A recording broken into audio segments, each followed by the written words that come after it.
Back for another garage audit. Hi, I'm Ivan. This is Thor Media. Today we're going to be visiting TFT, or The Final Touch, Aaron Allen. He's in Manhattan, Kansas, not New York. So let's go into the shop, take a look. It's a new shop, and he just moved in a couple days ago, so give him a bit of grace on that part.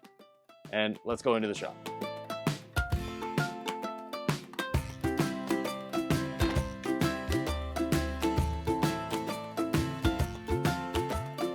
Let's go inside. Let's see what Aaron's doing here at The Final Touch TFT. Come on in.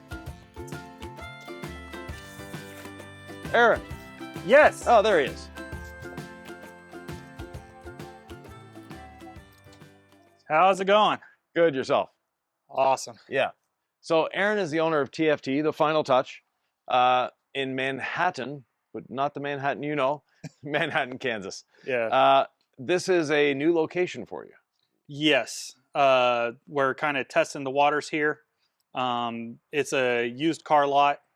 So here you've got the room for 3 or 4 cars, actually. Mm-hmm. You've got the wash bay over there, and then this is your detailing space where you got definitely enough room for 2 cars. Yeah. So. Yeah. I basically have from where those tires are right there all the way over and all the way to that wash bay. Okay. Yeah. So this is a shared space. You're sharing it with the used car dealer, their mechanic and all that. And they're obviously giving you some work, but you bring in work from outside. Yes. Yeah. I bring in enough work from outside that I don't really have to worry about the dealership at all. Okay. It's like I've done some stuff for used car dealerships in the past, but I don't really give them much of a discount because it's like my people are still doing the same amount of work. Exactly. Your time, the time is the same. Yeah. Yeah. And it's like, even though their expectations is a lot less than even my basic, it's like, my minimum is my minimum, period. Right. And it's like the only deal I cut them is because I'm not having to speak to someone to sell them every single time. Yeah. And other than that, is like, well, the work is still getting done. You're still getting XYZ service, so gotta pay. So let's start over in the wash bay. Absolutely. We'll give a tour of the shop. So your wash bay from here, I see, has a beautiful drain in the center of it. Yeah. Yeah. And does the water actually go to the drain? Yes. Okay. Yes, it does. That's basically a good thing. From about here towards, it actually slopes in. Okay, beautiful. Very slow slope, so it stays wet for the most part. If you're spraying water or whatever, it will actually push in very easily. And which works so much better than having to squeegee the water out the door every single time. Yeah, especially when it's freezing outside, squeegeeing it out the door, you have an ice rink. Yeah. So I can see by the looks of it, you inherited a lot of this stuff from the dealership. They sort of left. Yeah, they left a good bit. They didn't have much of their chemicals left, but the few that they did have, the only thing that they've left that I still use chemical-wise is their wheel degreaser. Yeah. And that was pretty much it. Everything else is all mine. And other than their pressure washer, is like, it was already here and works great, so I'm going to keep using it. Yeah.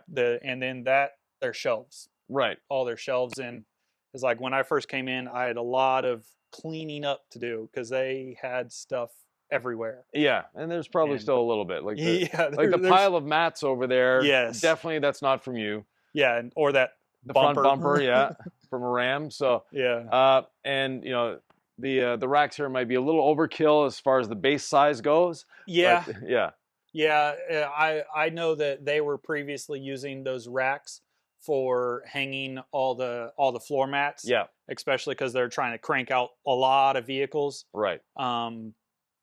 I've just been kind of hanging carefully hanging my drying towels on them. Yep. So that way, is like, because you're drying off a clean car. Yeah. So you can use the same towel over and over and over again. Yeah. And it's like, for floor mats, I have my own magnetic mat hooks. Yeah. And then, but once the mats are done, then I'll clip them up on there. And after I'm satisfied with them, especially because once the car is done being washed here, we'll move it over there Right. and to get the interior stuff done. It's like, and I'll actually drag my airline all the way over here when I'm drying a vehicle. Okay. Because I'll go around with an air blower and blow out from under all the trim around the windows, the mirrors, anywhere that could possibly hold a little bit of water that as soon as you move the vehicle, it'll fall from. Right. I try and blow all of it out. Perfect. Yeah, that's a very important thing. In our shops, we had airlines on either side of the wash bay, so there's no lines crossing the vehicle. Yeah. But at the same time, drying towel in one hand, airline in the other, and off we go. Yeah. So cool. And in here, lighting's a little lackadaisical. Yeah, it's not quite what I'd like it to be. Yeah. But if we turn out that we're going to end up staying in this location, then I plan to add a lot of lighting, especially on almost each of these ribs is going to get another light. Yes. And possibly even mount some on the door too. Yeah, in our home shop and also the DIY shop, we actually have on the door LEDs, but they're mounted underneath. So instead of mounting them to the door, to this area, we mount them under here. Okay. So it gives you a nice glowing light, not a in-your-face light. And because the garage door is always a dark area. No matter what shop I'm in, it's always a dark hole of light that doesn't exist. So yeah, my last shop, the lights were mounted roughly around here. Yep. At about a 45-degree angle. Yeah. And that way, even if I'm working on the back of a vehicle, I still have light. And it went all the way across the door. So even though I have a little bit of a shadow, it still has a lot of light encompassing it. And so I can still see everything from lots of different angles. Yeah. Very, very important to have proper lighting. Oh, we have the shop manager too. Hopped out and came in. Yeah. How are you doing? Here we go. The tires are obviously not yours, baby seats, et cetera, et cetera. Those are actually from my sister's vehicle. Oh, okay. And well, the tires are mine. I'm going to end up just cleaning them up and selling them. Okay. And because they came off of a vehicle that I have at the house, but I ended up getting different wheels for. So I'm going to clean those up, get them really, really clean, and then list them for sale. Yeah. So check out his marketplace, his Facebook. You might find some clean wheels. Used microfibers or dirty microfibers and wash mitts in here, obviously? Yes. Yeah. This bucket here, I put all my drying towels and wash mitts after they've been used basically one time. Yep. And drying towels after they've been used a couple times. Okay. Then they go home for laundering? Yes. Until you get the washing machine.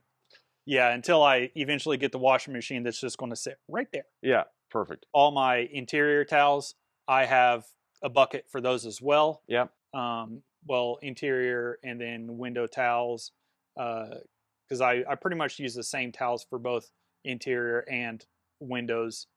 And it's like I've had some of the diamond stitch ones. Yes. And it's just, for me, I've never quite been a big fan of them, but I've had employees that loved them.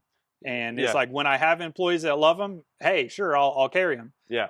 But otherwise, it's like being able to cut down on the different stuff. Yes. And that being able to, with that, basically having one type of towel that's just interior and windows and all of that. Which all my interior towels begin as both polishing and coating leveling towels. Right. They touch the exterior one time. Okay. So let's go over to the other side of the shop. Got a great view out the door too. Yeah. Get to watch all the traffic drive by and.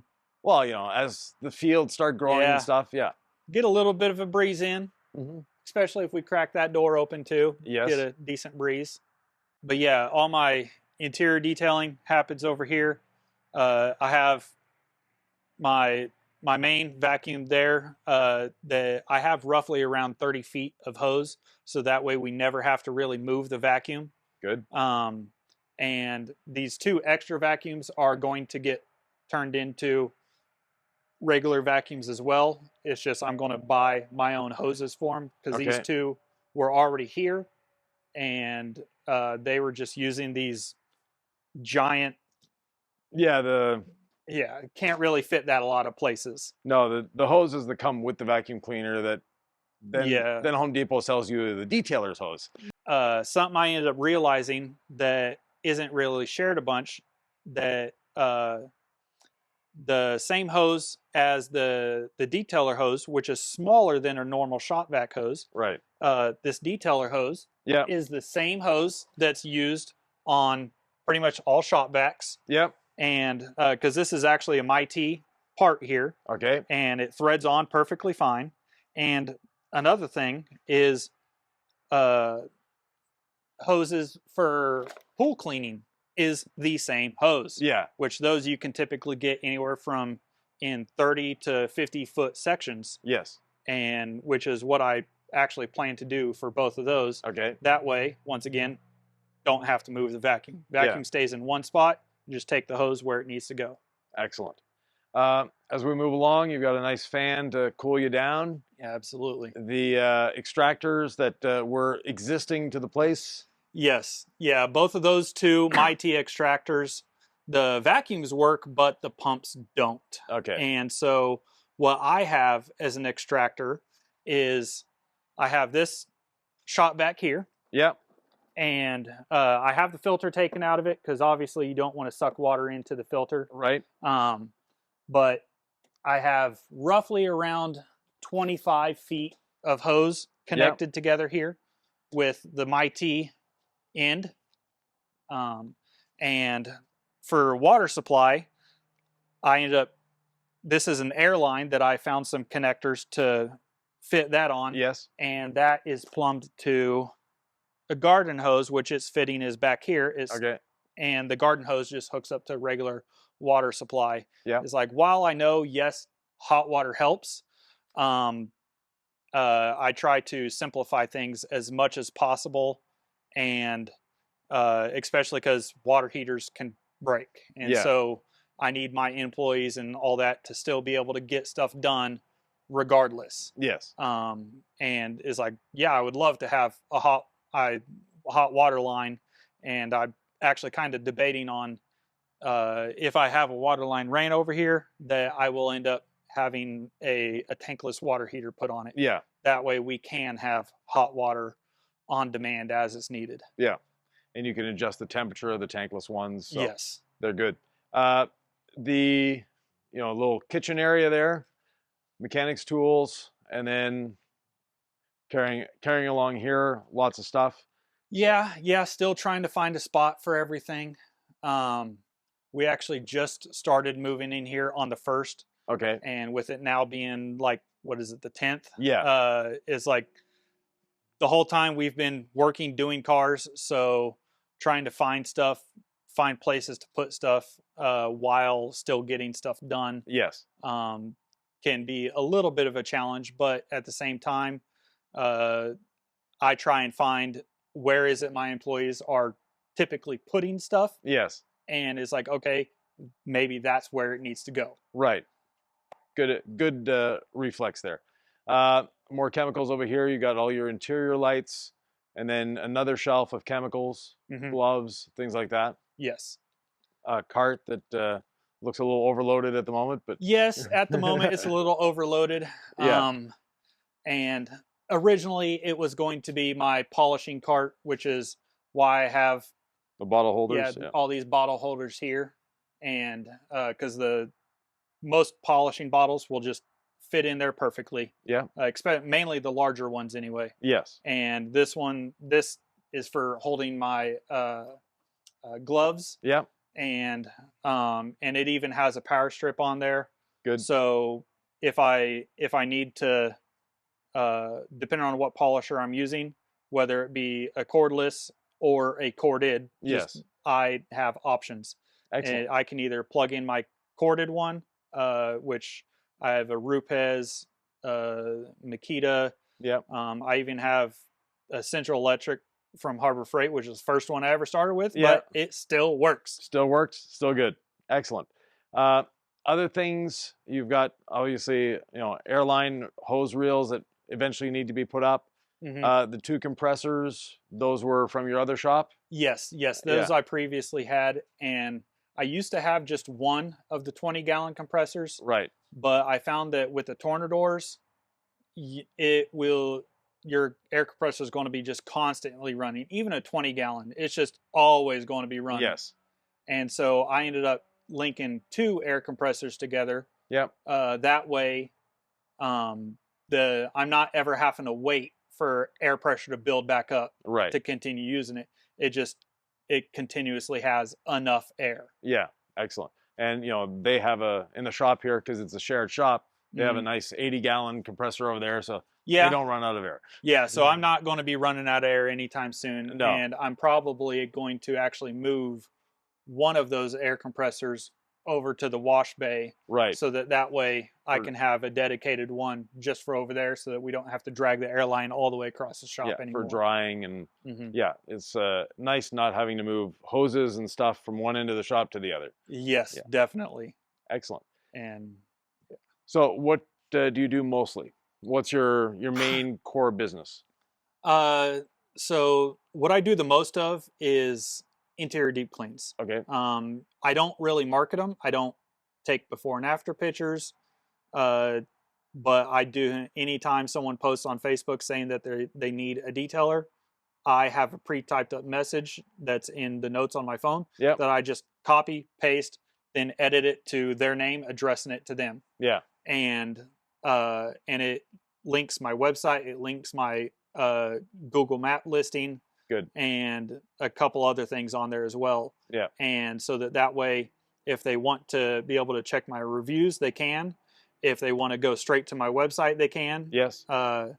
And but it's like, so while I do the most common service is my interior deep clean detail, I have what I refer to as my back to basics, which is a bit more basic. Yeah. It's basically good maintenance detail: blow out, vacuum, dust everything off, Yeah. and then wash the exterior, just to summarize it. Right. And with pretty much all my services, we still wash the exterior. Yes. Even with my interior deep clean, they're still getting it washed. That is a great way of doing it. Even if you don't tell the customer you're washing the exterior, when they come pick it up, it's a clean car. And Yes. It doesn't take long to wash the outside. That is one thing I noticed a couple years ago, is that I used to do them completely separate, to where if someone just, their main most people, they only care about the interior. But I started to notice that the people that also had the exterior washed at the same time Yes. versus the people that only had the interior done, and when they show up and they still see the outside of the car is dirty, they're not all giddy right from the get-go, Yes. even though they only care about the interior. The people that did have the exterior washed, they're all happy as can be, even though all they cared about was the interior. They haven't even seen the interior yet, and they're already happy. Right. And I always notice that those people tend to be a lot more willing to leave a review, or even refer other people, Yes. and or even just be a repeat eventually. Yeah. It's like, it might be a year later, but Yeah. sometimes that's all people need. Yeah, it doesn't take much. Like I said, washing the outside is a simple thing to do. It doesn't take a lot of time. And what I found in our shops, we did the same thing. We washed every exterior. We didn't want a dirty car sitting on our lot in front where we delivered cars to customers. Yeah. The other thing was, I don't want my employees rubbing up against the dirt on the outside of the car. Absolutely. You know, by accident or a hose or whatever. So having nice clean door jambs makes cleaning the interior a little easier. And like I said, it's a very easy service to do. Add it to your interiors. If you have to raise your price by $20, raise your price by $20. It's not a difficult thing to do. And an easy way I found to be able to get someone who only cares about the interior to accept you doing the exterior as well. Because me personally, I charge $75 for washing the vehicle. Yes. But I tell them removing the exterior off is only going to remove about $50. Yes. And so they're like, okay, let's go ahead and do it. Yeah. And the only time that I still remove it is typically with people that live down a dirt road and it's a rainy day. Yeah. It's like it's going to get ruined the moment it leaves. So yeah, it makes sense. Let's skip it. Yeah, exactly. Very good. Yeah, we'll reverse what we just did, Mhm. and I'll just point out some things that I saw. Yes. First of all, lighting, but you Yes. know, you've only been in the shop 10 days, so take that into account. The mess is not all his, and first of all, because a shared shop is, especially when you're coming into a shared shop where they had detailers before, they just sort of expected you to use their stuff, and yeah, it's not going to happen. So that'll take a bit of time. So Aaron's got a lot of work ahead of him. Mm-hmm. The compressors, if you want to keep these two, or if they're allowing you to use their shop air, then you can actually leave the compressor there, run one of their lines into it, and then you gives them extra storage, gives you extra storage for air, and as a backup, that one can always work if that one breaks down. Yeah, absolutely. They're not going to be running the impacts off of it, but nonetheless, it's going to do the job. Yeah, their mechanic told me that he only needs them probably once or twice a month. Oh, okay. And that's about it. Okay, so he's not a big air tool user. No. No. You've got bins there. You've got your towels. So again, a bit of organization, lighting, like you said over there. Some lighting on the wall as well will be a good thing, especially, you know, you specialize in interiors, so that's a great way of doing it. I notice you have a few little carts for the employees to... that little stool I ended up using earlier today. Yeah. Because we ended up doing a quick buff and wax Yeah. on a car. And while my employee was cleaning the windows, I grabbed my polisher and my cleaner wax and just went around the vehicle real quick. Yeah. And got it knocked out. I use that to sit down on because I can't fully bend my left knee, and I don't want to be crawling around on my knees either. No. So I can sit on that and scoot around and just move as I go. Yep. And great thing about doing a buff and wax is you're not having to do an area and then wipe it off and move and do. You can just get around the whole thing. Yeah. And then wipe it off when you're done. Yeah. And makes it very time efficient. Good. It's always good to have a shop manager around. We had a dog in our shop as well. Just, you know, a little distraction during the day. Yeah. He usually just lays down most of the day. Keeps you centered. So being in a shared shop, one thing, you know, not knowing what the relationship is like yet, but saying, you know, it would be nice if you guys got your stuff out of my way. Yes. Yeah. I actually had to move. There was a motorcycle and that red side-by-side that was right there. Yeah. And I had to move them myself. Yeah. And those other side-by-sides actually used to be a lot farther up. Okay. I had to push everything out of the way myself. Yeah. And it's like there was a car that also was sitting basically right there. Yes. That just left today. Okay. And but yeah, finally got the stuff moved to give myself a bit more room, and they haven't complained yet. And honestly, if they do, it's their problem anyway. Yeah, well, you know, you're paying rent, so you're paying Yes. for a certain amount of square footage. You want that square footage that you're paying for to be to you. Like Absolutely. over here, the pile of mats, the bumper, etc. You know, and all their old chemicals. Yeah. If you're not going to use them. Yeah, it's like the only thing left is their wheel and tire cleaner. Yeah. And is like I'm still gonna well, it's there. I'll just go ahead and use it and save mine until it's gone. Yeah. And because like it still works, which I dilute mine down. Theirs isn't. Theirs is completely full strength, which kind of blew my mind. Yeah, and I can see they're using purple power as well because there's like 10 of I've seen about 10 of them so far. The buckets there, so don't use purple power in a car. No, it's not a detailing chemical. Cleaning engine bays, maybe, but nothing else. So yeah, just, you know, tidying up, like you said, lights on the walls. That's going to be a great thing. Lights on that door, because if we stand here, that's just sort of a dark corner already. Your magnetic mat holders, I haven't seen those before. Yes. That's a great idea. Yeah. Do they actually hold very well on the wall, or? Yes. Well, on these walls, not so much, but where they can hold a lot of weight is on these metal rails here. Oh, okay, on the door. And so it's like I'll stick them here and they don't go anywhere. Yeah. But it's like with the weight of the mat, with how thin these walls are, Yeah. the weight of the mat can pull it down once the mat is soaking. Yeah. But here it'll stay, which Yep. I only keep the mat here while I'm cleaning it. After Yes. it's clean, I move it over there and hang it up, and it can just drip dry until it's done. Yeah, and you're doing, what do you say, 2-3 cars a day? Yes. So you don't need both of those racks? No. Yeah. No. You know, more space, less stuff, more space is always a good thing. Mm-hmm. And here you have a lot of stuff. But Yes. like I said, it's not all yours. So that's a work in progress. Mm-hmm. Yeah.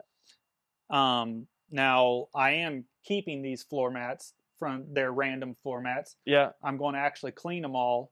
And my intention with those is because occasionally we have a car come in that they don't have any floor mats in the car, and there's a hole worn through the driver's floor. Right. So that's when I grab one of the random floor mats, get it all nice and clean, and put it there. Yeah. No, that's a good way of doing it. I notice you have the role of, dealer must remove plastic. Yes. I don't know if that's from them or from you, but that one was from them, but I also have my own roll of the exact same stuff. yeah, we used to use it in our shop as well. So. Yeah, it's like I get a lot of people from the military because Fort Riley is right next door. Yes. And so as people from the Army are getting shipped overseas or stationed overseas, Yes. and if they're going to take their vehicle, which that is referred to as PCSing, Yes. then I end up getting their vehicle nice and clean. And sometimes they end up wanting me to put that plastic down because the vehicle doesn't get shipped from here. They have to drive it from here all the way to St. Louis. Right. And then it gets shipped. And so I'll put the plastic down on the floor so that way during the drive, once they get there, pull the plastic up, boom, perfectly clean. Yeah, excellent. With that, thank you very much, sir. Absolutely. And we're gonna go back out to the bus, give him his report card. If they want to find you, where do they find you? So on Facebook, it's The Final Touch .detailing. Not sure if there's anything after that, but I know that's at least that. Yeah. My website, thefinaltouchautodetailing.com. And my phone number is on there if you want to reach out, which it's a cell phone, so you can text if need be. But if it's someone looking to get their vehicle worked on, can submit an inquiry there. Give me a call, text message, any way works. And yeah, love to help out anyone, even if it's other detailers in the area that have a question. Reach out. I don't hide anything. I Excellent. tell them exactly what it is I use and how I do it. Detailers shouldn't compete against each other. Mhm. We should compete against a car wash, but Yeah. not against each other. There's more than enough customers to go around for everyone. With that, 100%. thank you very much, sir. We'll be able to follow Aaron, and hopefully in the DIY Detailing Facebook group, he'll be putting a little update once in a while. Yes. As you do something in the shop, post it there so people can see. Mhm. Okay, very good. So there we have it. Barely a passing grade. No, we have to give him a bit of grace. As I said, he just moved into the shop 10 days ago, so he's dealing with stuff that was left over from the previous person that was there. It's a shared space, so shared spaces are always a challenge, something you need to be aware of. If you've got a buddy that has a shop, oh yeah, come detail in my shop, it's always a struggle. So he's got a lot of work ahead of him. He's not sure if he's actually staying in the shop. He's got another shop he could go to, so he's weighing the pros and cons of both. So we'll keep an eye on him, see what's happening. And if you have any questions, comments, thoughts, or ideas, leave them below. Be sure to subscribe to Thor Media. A lot of great podcasters here, a lot of great information, a lot of great content for you to learn. And we'll see you next Garage Audit.